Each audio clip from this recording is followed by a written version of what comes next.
L'invité politique sur Radio Classique et Public Sénat. Jérôme Cahuzac, donc bonjour, bienvenue. Bonjour Mickaël. On est ravis de vous accueillir ce matin. Moi, qu'on peut se dire, c'est que vous avez du caractère, en tout cas du courage, parce que la presse est un petit peu démoralisante. Alors, on va commencer dans l'ordre. Je vais pas vous brandir le Monde, mais est-ce que c'est vrai cette affaire du transfert des charges patronales sur la CSG, comme a l'air de le sous-entendre le Monde depuis hier soir et c'est repris par l'ensemble de la presse ce matin? Le Monde n'est pas le journal officiel, ça se confirme. Aucune décision n'a été prise et certainement pas à ma connaissance. Mais je pense être bien informé dans le sens indiqué par ce grand journal du soir. Ça crée un débat intéressant.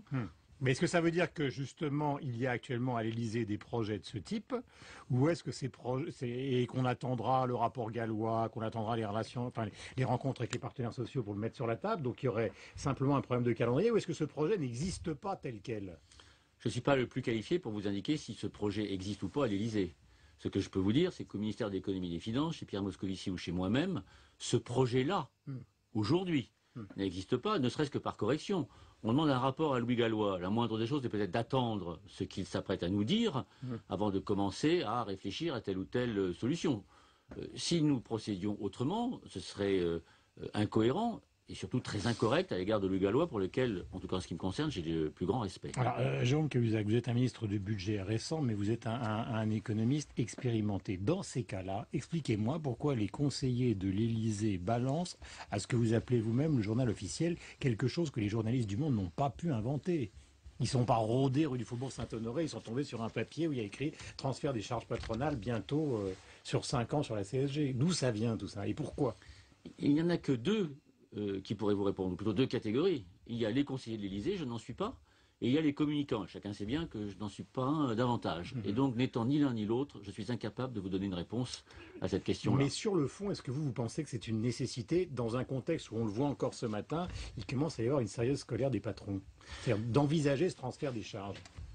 Je crois que ce dont on parle ce matin dans la presse et le sujet que vous évoquez sont deux sujets tout à fait essentiels, mais peut-être de nature différente. Mais restons un instant sur la compétitivité des entreprises.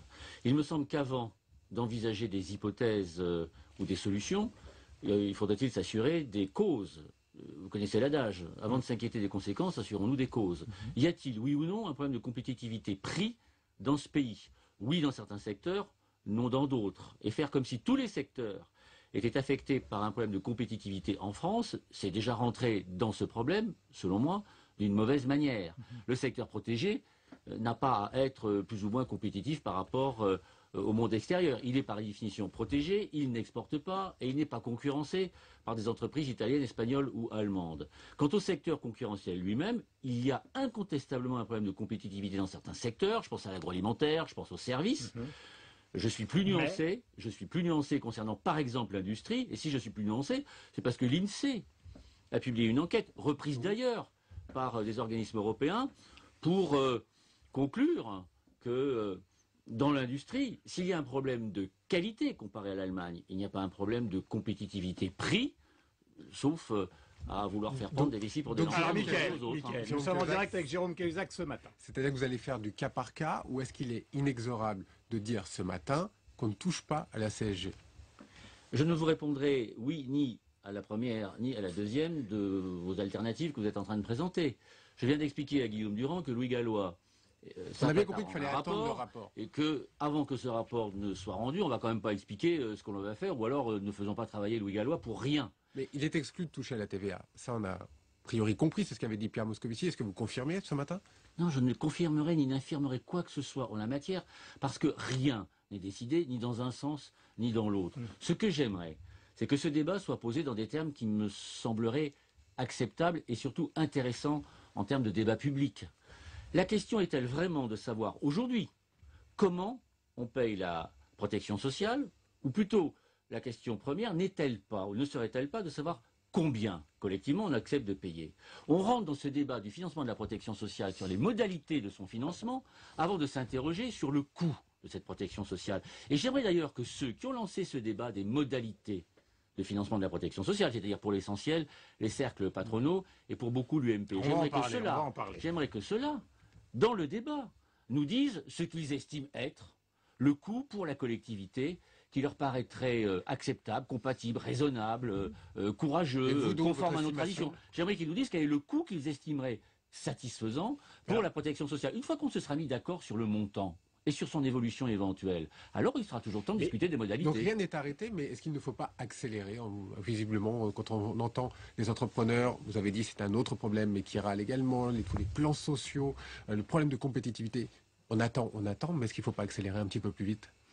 Je ne suis pas sûr que les plans sociaux auxquels on assiste soient toujours et forcément la conséquence d'un supposé manque de compétitivité.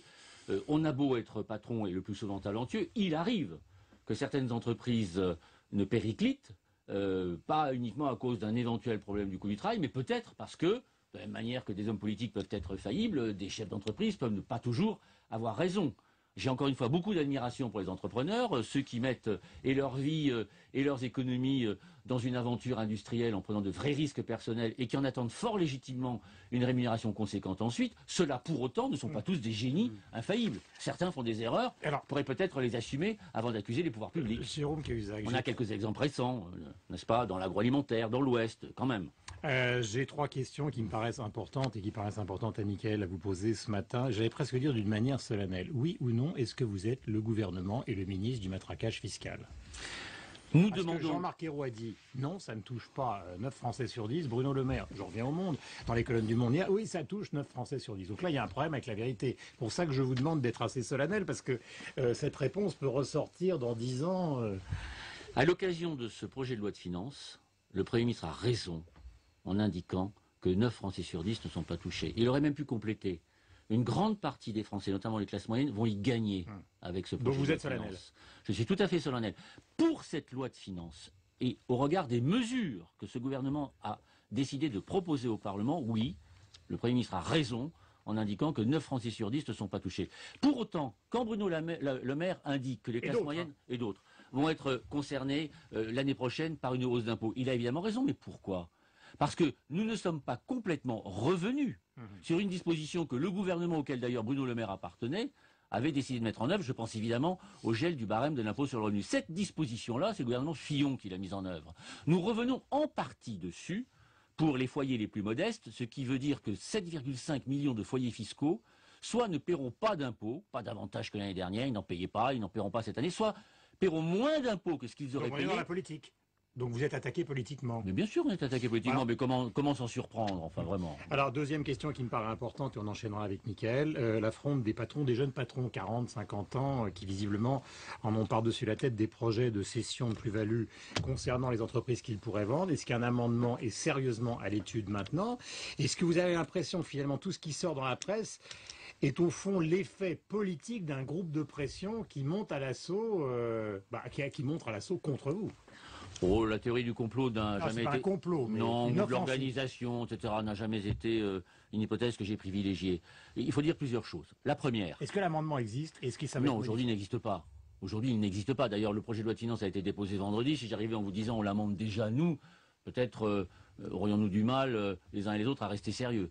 Pour autant, plusieurs éléments d'appréciation. Premièrement, un chef d'entreprise qui consacre toute sa vie, d'ailleurs en se rémunérant pas toujours très très bien, je pense aux dirigeants de PME et autres, qui consacre toute sa vie à développer son entreprise, puis qui la vend et qui en tire une plus-value considérable pour partir en retraite, celui-là, avant notre projet n'était pas taxé, après notre projet ne le sera toujours pas. Pour autant, un chef d'entreprise qui, dans des conditions à peu près comparables, décide de vendre son entreprise et de réinvestir le produit de cette plus-value dans une autre entreprise sous certaines conditions qu'il faut probablement améliorer. Celui-là n'était pas... Marc Simoncini sur Mythique. Celui-là n'était pas taxé, il ne le sera pas davantage. Par exemple, le dirigeant qui monte ce qu'on appelle une jeune entreprise innovante, parce que c'est une jeune entreprise innovante... Il y a un ajustement. Il n'y a pas d'ajustement, ça existait déjà, nous n'y touchons pas. Les dispositions dont je vous parle existaient déjà, nous n'y touchons pas, nous les conservons. Je vois une petite dépêche de l'AFP, Fleur Pellerin annonce l'ajustement de la fiscalité pour les créateurs d'entreprises. Donc est-ce qu'il y aurait... Alors, la question concerne ce qu'on appelle les start-up, qui ne sont pas des jeunes entreprises innovantes, mais qui pour autant sont des jeunes entreprises avec, au fond, beaucoup de valeurs, de richesses, d'emplois, d'impôts, créé parce que vous avez une alliance de l'intelligence, du talent, de la technologie, du risque, tout cela. Naturellement, il faut l'encourager. Manifestement, certains d'entre eux estiment que des dispositifs préférentiels les concernant mériteraient d'être étudiés et mis en œuvre. On les reçoit cet après-midi avec Pierre Moscovici et Fleur Pellerin. On va évidemment les écouter. Et s'ils nous proposent des choses intelligentes, on s'efforcera évidemment de les mettre en œuvre. Mais sur l'essentiel. C'est-à-dire considérer que le revenu du capital doit contribuer à l'effort comme les revenus du travail, qu'un euro de capital doit être taxé comme un euro provenant du travail. Cette égalité de traitement entre capital et travail, je crois que c'est une chose très importante. C'est d'ailleurs un des thèmes essentiels de la campagne de François Hollande. Il serait quand même un peu fort de café que certains le découvrent aujourd'hui. C'est sur ce projet-là que François Hollande a été élu président de la République. Michael Zames. Jérôme Cahuzac, dans ce contexte, et en attendant le rapport gallois et d'autres rapports qui vont arriver bientôt au niveau économique, est-ce que vous ne devriez pas aller vers Bruxelles, avec peut-être d'autres pays européens, et négocier cet acte des 3% de déficit, cette loi des 3% de déficit? Est-ce qu'il ne faudrait pas la revoir? La France n'est pas demanderesse de cela. La France a donné sa parole. On est un grand pays respecte sa parole. Ce projet de budget, s'il est exécuté, et il le sera, ce projet de budget permettra à la France l'année prochaine d'avoir une réduction de son déficit public de 4,5% à 3%, c'est-à-dire un effort de 30 milliards, précisément l'effort que ce projet de budget se propose de faire adopter par le Parlement. Maintenant, dans une autre politique européenne, encore une fois, la France ne demande rien pour elle-même. Et d'ailleurs, les marchés l'ont bien compris, qui, quand ils ont pris connaissance de ce projet de budget, ont confirmé la confiance qu'ils avaient dans notre pays, la qualité de la signature de notre pays quand nous avons des fonds à lever sur les marchés. Dans une autre politique européenne, dont peut-être l'Italie, l'Espagne, je ne parle même pas de la Grèce, auraient besoin, dans cette autre politique européenne-là, si quelque chose est décidé pour ces pays d'Europe du Sud, naturellement cela concernerait tous les pays de la zone euro. On ne va pas se singulariser, nous, après avoir convaincu l'Allemagne qu'il fallait évidemment relancer la croissance en Europe, je n'imagine pas que le président de la République apparaîtrait comme celui en Europe qui bloquerait une évolution des politiques européennes de façon à relancer la croissance plus facilement, parce que nous avons besoin de croissance l'année prochaine. J'ai une question double qui est à caractère politique et on terminera avec Michael. Est-ce que François Hollande n'est pas en train de faire plus ou moins secrètement du Sarkozy sans le dire? Je parle du traité européen, je parle de la sécurité, je parle des allègements de charges. Et la deuxième question, dans la campagne, vous avez participé, est-ce que finalement vous n'avez pas totalement mésestimé le pouvoir des chefs d'entreprise en France? En s'adressant au peuple de gauche, en dénonçant la finance, puis vous vous réveillez ce matin avec les patrons à la une des journaux. Je fais une vraie différence entre les patrons, les chefs d'entreprise et la finance. D'ailleurs, les chefs d'entreprise, notamment de PME, sont souvent les victimes des financiers. Beaucoup plus souvent qu'on ne l'imagine. Donc, identifier les deux comme étant une seule et même catégorie me paraît tout à fait erroné. Quant à avoir sous-estimé l'influence des chefs d'entreprise, je ne le crois pas. On en a vu beaucoup pendant la campagne. On leur a dit des choses qui étaient évidemment sincères. On aimerait que ce qui se fait soit perçu à sa juste mesure et non pas à sa mesure peut-être un peu fantasmée. Je vous ai indiqué tout à l'heure ce qu'étaient les dispositifs qui permettent la reconnaissance du travail, du risque. Il va vous dire ils sont en train de tout céder. Non mais Mélenchon, de toute façon, est d'une certaine manière à gauche ce que Marine Le Pen est à droite. Marine Le Pen, je crois que Guillaume Tabar l'a très bien expliqué tout à l'heure, Marine Le Pen veut faire exploser l'UMP et récupérer son électorat. Chacun sait bien que la stratégie de Jean-Luc Mélenchon est de tuer le Parti Socialiste, faute pour celui-là d'avoir accepté M. Mélenchon comme premier secrétaire, donc de tuer le Parti Socialiste et récupérer son électorat. Nous n'entendons rien de bon de Jean-Luc Mélenchon dans la période à venir. Donc, ça n'est pas ce qu'il dira ou ne dira pas qui va influer sur la politique que nous avons à mener. Au demeurant, le Parlement reste souverain. M. Mélenchon y a des amis, ou quelques-uns, ils s'exprimeront et le Parlement votera et la majorité s'appliquera. Merci Jérôme Cahuzac d'être venu en direct ce matin. Donc on aurait pu rester une demi-heure avec Michael, tellement les sujets sont importants, nombreux pour le pays. Bonne journée à vous, Michael, bonne journée. On se retrouve évidemment demain.